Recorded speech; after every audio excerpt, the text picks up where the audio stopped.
ვაკეთებ. რაც დავდივით, იმაზეც ვაკეთებ და იმაზე მოკლედ დროში. შეიძლება მართლაც ევროპაც გავავოთ. Поздравляю весь личный состав. კარგი მანევრია ძალიან. იაპონიაში გადაცემა. ვაშა გადაცემა თქვენთანაა. თენგიზ გოგოტიშვილთან ერთად. სპეციალური გამოშვებით დღეს. ჟურნალისტები როგორც წესი თქვენს წარსულზე გიყვებიან ხოლმე. იმაზე რაც უკვე მოხდა, ახლახან მოხდა ან ოდესღაც. მე კი ვფიქრობ, რომ შემოვიღო პერმანენტული რუბრიკა მომავალზე. მოგიყვებით ხოლმე რა გველოდებათ ხვალ ან ზეკ. მაშასე რუბრიკა პროჭორილური მომავლის ქრონიკები.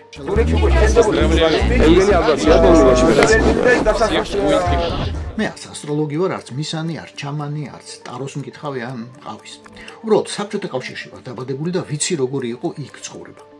ეს კი მაძლევს საკმარის გამოცდილებას გამოვიცნო რა გველის, როდესაც ბორის ივანაშვილი შეასრულებს, ბოლომდე შეასრულებს დავალებას და დაგვაბრუნებს რუსეთში. ცოტას დარჩა, მაგრამ დარჩა. რა გჭირდება რომ ამ მომავლისთვის მოვემზადოთ? რუსულის დიქტანტები რეგულარულად, რა თქმა უნდა. მაგრამ ცხოვრება როგორი იქნება? აი, ყოველდღიურობა. მაგალითად, რა მანქანა შეიძლება მყავდეს? ან საერთოდ შევძლებ თუ არა ყიდვას? ივანაშვილი თვითონ იცოცხლე ივლის მაიბახით და მე, შენი ძმა, შენი შვილი, ჩემი შვილი. დავიწყე კონკრეტულად რუსული ავტომრეწველობის სიახლეების ზებნა, მორალურად და ფინანსურად რომ მომზადებულიყო. პირველი ამომიხდა ვიდეო, როგორ ათვალიერებინებენ პუტინს ტექნიკას. ახალი უაზის პიკაპს დაადგეს ტუიამფქვევი, მაგრამ უმაღლეს მთავარსარდალს ვერ გაუღეს მანქანის კარი და საწყალმა გენერალმა სახელური მოგიჯა სიმწვრით. თუმცა კარი მაინც ვერ გააღო. ნეტა ხა ის გენერალი რომელ პარაშას ხეხავს. თუმცა რუსეთი ეკნებ და აწინაურეს კიდეც. რამდენიმე წელი კი გასულა ამასობაში. აი, უფრო ახალი ამბების ზებნაში კი რუსეთის პრეზიდენტი საიძე აღმოაჩინა სულ ცინცხალი ამბავი. იგივე მოხუცი კაცი, ახლა უფრო დაბერებული, მაგრამ დაბოტოქსებული და უკვე უბერებელი უაზები. ოღონდ რასაც ქვია ნავაროჩენი. 2025 წლის ტექნოლოგია არაფერი შეგეშალოთ. სამხედრო გამოფენაზე ობერ ხუილოს აჩვენეს ორი რუსული მანქანა, ეგრეთ წოდებული ბუხანკა, 1965 წელს გამოშვებული მოდელი, რომელსაც ახლა გარშემო ბადე მიადუღეს დრონებისგან დასაცავად. და 1972 წელს გამოშვებული მოდელი ორი მეტსახელით, ბობიკი და გაზილ. მოკლედ, სერიოზული ტექნოლოგიური გარღვევა აქვს რუსებს. სერიოზული. რატომ? სანქციები, ბაბო, სანქციები. მუშაობს სანქციები თუ არა? მუშაობს. და სხვა ტრადიციული მარკების საქმე როგორაა? წავყევი პუტინს ტოლიატიში, ავტოვაზზე. ჟიგული რომ ერქვა ადრე და ახლა რომ ლადა ჰქვია. ისე აქ იქაურობის ახალი პროდუქცია დავფიქრი იქნებ ღირდეს ყიდვა. ახლა თქვენს მოусვინეთ. Они говорили, что нет смысла заниматься. მეუბნებოდნენ ავტომრეწველობას აზრი არ აქვს. უიმედოდ ვარ ჩამორჩენილებითა ჯობს უცხოეთში ვიყიდოთ. 2022 წელს ეგრეთ წოდებულმა პარტნიორებმა მოხიეს აქედან, მაგრამ ჩვენ უკვე თანამედროვე წარმოება, მაღალი ტექნოლოგიური კულტურა დაგვჭირდა. და ზუსტად ასეთ საწარმოებში, როგორიცაა ავტოვაზი, ავაღორძინეთ წარმოება და სერიოზულად ავამაღლეთ კონკურენცია. Уровень был достаточно высокий. კი, მახსოვს სიხარული მამაჩემმა რომ ჟიგული იყიდა და ახლა რა საწარმოებენ იქ? რამდენად შევწოდები მე ფას. აღმოჩნდა რომ ლადას მოდელები უკრაინაში დიდი ომის დაწყების შემდეგ საშუალოდ 72%-ით გაძვირდა სანქციების გამო. ხო და აი ეგაა რუსის იზოლაციის მადლი. კი, მესმის, მე უარესი მინდა, მაგრამ ვაღიაროთ რომ სანქციები მუშაობს. რუსმა ავტობლოგერებმა შესაძლებლად აიღეს 5 მოდელი, რომლებშიც მე უკვე ცუდად ვერ ყვევი, ამიტომ ბოდიში ცხრილს უნდა ჩავხედო. ლადა გრანტა, ლატა ვესტა, ლარგუსი, ნივა ტრეველი, ადრე რომ შევროლე ნივა ერქვა, ხუთკარიანი. და ნივა ლეგენდი. აი მიხვდებოდით ეს ნივა ძველი, ყველგან რომ მივა. გრანტა გაძვირდა 79%-ით, ვესტა 85-ით, ლარგუსი 86-ით, ნივა ტრეველი 63 და ძველი ნივა 56%-ით. გაძვირდა. ეს მოდელი წელს 48 წლის გახდა და ამჟამად ღირს 1,110,000 რუბლი, ანუ თითქმის $15,000. ყველაზე ძვირი კი არის ლადა ვესტა, 1,635,000 რუბლი, ანუ $21,000. დამაინტერესა რა ეშმაკის მანქანები ასეთ ლამაზი სახელები და გავარკვიე რომ გრანტას ადრე რქმევია კალინა და 2022 წლის შემდეგ გამოდის უსაფრთხოების ბალიშების. ABS-ის მოცურების საწინააღმდეგო სისტემისა და ახლა ყურადღებით უსაფრთხოების ღვედების დაჭიმვის მექანიზმის გარეშე. აი, კაი ცხოვრებას მივეჩვიე და ღვედი რომ ტანზე გვადგება. აქ არა, შენ უნდა მოერგო სიგრძე, თორემ არ გაქვს უსაფრთხოების ბალიში და გაიტან ცხვირით საქარი მინას. ლადა ლარგუსი ყოფილა დაჩიას პატენტი, რომელიც თავის მხრივ რენოს პატენტია. ამ მოდელის წარმოება 2022 წელს სწორედ სანქციებისა და რენოს წასვლის გამო შეაჩერეს. 2024-ში კი აღადგინეს. ამ ყველაზე პრესტიჟულ მოდელს არ აქვს გადაცემათა ავტომატური კოლოფი. ანუ შოფრულად მექანიკაა. მაგრამ მაგას მინჩიოს ახლა. აგერ ტრადიციული ნივაც უკვე ზედმეტად ტრადიციული კომპლექტაციის იწარმოება. აღარ აქვს გლონასი, ანუ რუსული სატელიტური ნავიგაცია, რომელიც 2022 წლამდე ჰქონია. აღარ აქვს ABS, რომელიც თურმე აქამდე ასევე ჰქონია. მოცურების საწინააღმდეგო სისტემა და კიდევ რაღაცეები მეც ვერ გავიგე სახელები. ხო და აი ეს ყველაფერი თანამედროვე და ძვირადღირებული ტექნოლოგიები რაც არის, ამოაცალეს ვეღარ ჩაუდგეს. მანქანები კი მაინც 72%-ით გაძვირდა. პრაქტიკულად ფუტლარები გაძვირდა 72%-ით. რატომ? იმიტომ რომ ამ ლადების ნაწილების 50%-ამდე მაინც იმპორტულია. ანუ რუსულის ნახევარი რუსული არ არის. რუსეთში გაძვირდა ყველანაირი მანქანა, ნახმარი, უხმარი, რუსული, იაპონური, ჩინური. ამ წლის ივნისში მოსკოვში, რომელიც ყველაზე მდიდარია, რეგისტრირებულია 28%-ით ნაკლები მანქანა, ვიდრე 2024 წლის ივნისში. პირველ ადგილზე რაოდენობით არის ჩინური ჰავალი, 30%-იანი ვარდნა. მეორეზე ჩინური გილი თუ ჯილი, 50%-იანი ვარდნა. მესამეზე ლადა, 18%-იანი ვარდნა. და მოსკვიჩი რა შვება? აი, ეგ ხო მაინც ყველაზე ხელმისაწვდომია საბჭოთა დროს. იყო, თუმცა Большинство, конечно, автолюбителей. ავტომოყვარულთა უმრავლესობას ახსოვს მოსკვიჩი და უნდა იაფი მანქანა. მაგრამ იაფი მანქანები ახლა არ არის და ალბათ აღარასდროს იქნება. Не будет никогда. მე რა თქმა უნდა, მოსკვიჩის საავტომობილო ბლოგერად არ გამოვდგები. ამიტომ პროფესიონალებს ვკითხავ, რუს პროფესიონალებს. ჟურნალი ზარულიონ ჩემს თაობას კი კარგად ახსოვს, ხო და აი იმ არხის მთავარ რედაქტორს დაეჭერება ნამდვილად. რამ გააძვირაო მოსკვიჩი და მაინც რა ღირსო? მოსკვიჩ 3 წლებში ხან ფორდი გამოუშვია, ხან რენო, ხან ნისანი. ახლა კი აწარმოებს მოსკვიჩ 3-სა და მოსკვიჩ 6-ს. მოსკვიჩ 3-ს ქონია ელექტროვერსიაც, მაშინ. ხოლო მოსკვიჩ 6 უყიარებიათ ყველაზე სანდო მანქანად. კიდევ ამ მე საბჭოთა კავშირში დავებადე და სიტყვა ჩეხამება მოსკვიჩი როგორც ყველაზე სანდო მანქანა, მე თავმოყვარეობას მილახავს. გავყევი ძებნას და ეს ყველაზე სანდო რუსული მანქანა ყოფილა ჩინური GAC, ჯაკი. ისევე როგორც მოსკვიჩი 3, თავის ელექტროვარიანტიანად. და გავიკრა ახლა ჯიბეზე ხელი თუ არა. აგერ ამ პატიოსმა კაცმა სალონში მიაკითხა და ნახა ფასი 1,865,000 რუბლი, ანუ $24,000. 100,000 დაგიკლებენ თუ მოხვდით პროგრამაში ტრეიდინგ. კიდევ 353-ს სპეციალურ სახელმწიფო პროგრამაში მოხვდრისას. ზოგიერთი კატეგორიის მასწავლებლისა და მედიკოსისთვის, ინვალიდისთვისა და უკრაინაში მებრძოლი ტერორისტებისთვის. არა, ეგენი მე არც ერთი არ მეჭანება.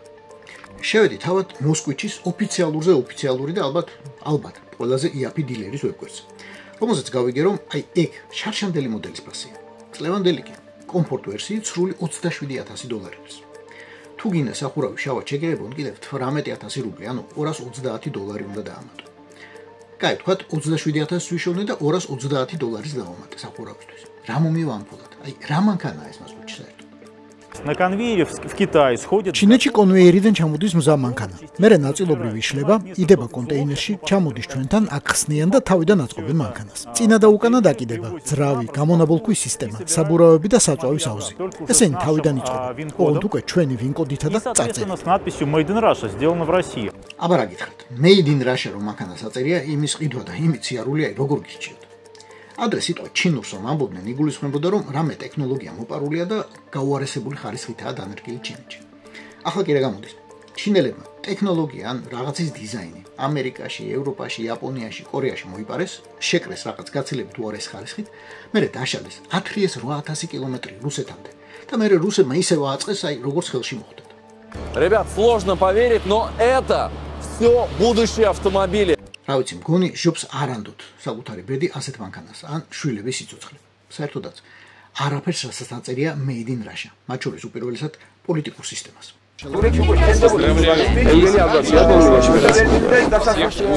სანამ მე ჯერ რუსულ მანქანებს ვარჩევდი და მე ორ აგურს გურიდან ამბავი მოვიდა. რუსები კოსმოდრომს აშენებენ. აი მივდივართ კოსმოდრომისკენ. აი ცნობილი სტადიონი საბჭოთა დროს უმაღლეს ლიგაში თამაშობდნენ. მაგრამ კოსმოდრომი თუ ამუშავდა პატრონაჟზე ავიყვანთ სტადიონს. На патронаж. Разруха.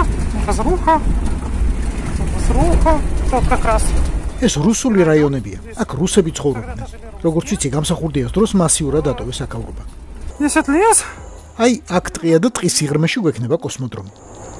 Космодром. Здесь мы как раз собираемся. აი, აქ ვაპირებთ კოსმოდრომის აშენებას და კოსმოსში ფრენას. Запуски в космос. Космодром Колхида. სანამ ქვეყანა გაკვირვების სტადიიდან სიხარულის სტადიაზე გადავიდოდა, რომ არ იქ ხალხო კოსმოსური სახელმწიფო ხვდებითო, გამომძიებელმა ჟურნალისტებმა აი ფაქტიდან ზეიმი უბრალოდ ჩაგვიმწარეს. ამ ტრადიციების დამცველ ქვეყანას ჯერ მოგვახალეს, რომ ეგ მარია და იულია დებიკი არა ცოლ-ქმარი არიანო და ეგ მარიაც არ არის ევგენიაო. მერე კი საერთოდ აი კანტროლკა დაგვახალეს, რასაც ქვია. სწორედ მარიას არატრადიციული სექსუალური ორიენტაციის გამო დაინტერესდა მათთან თანამშრომლობით პრავფონდი. მაშინ არხიპოვები რუსეთში ადამიანის უფლებების დაცვითა და აქტივიზმით იყვნენ დაკავებული. მარიამ სქესის შეცვლამდე, როცა ჯერ კიდევ ევგენი არხიპოვი იყო, მეუღლესთან ერთად შექმნა რუსი ადვოკატების ასოციაცია ადამიანის უფლებებისთვის. პუტინის განკარგულებით შექმნილი პრავფონდის შესახებ ჩვენ 2 დღის წინ უკვე მოგიღებთ. ჩეხეთში კარლოვი ვარიში მცხოვრები ქართველი ქალის ისტორია, რომელიც საბუთების თანახმად რუს ჯაშუშებს ეხმარებოდა და თანამშრომლობდა ფულის გამთეთრებელ და შავი იარაღით მოვაჭრე პირებთან, რომლებიც FBI-მ შარშან დააპატიმრა ამერიკაში.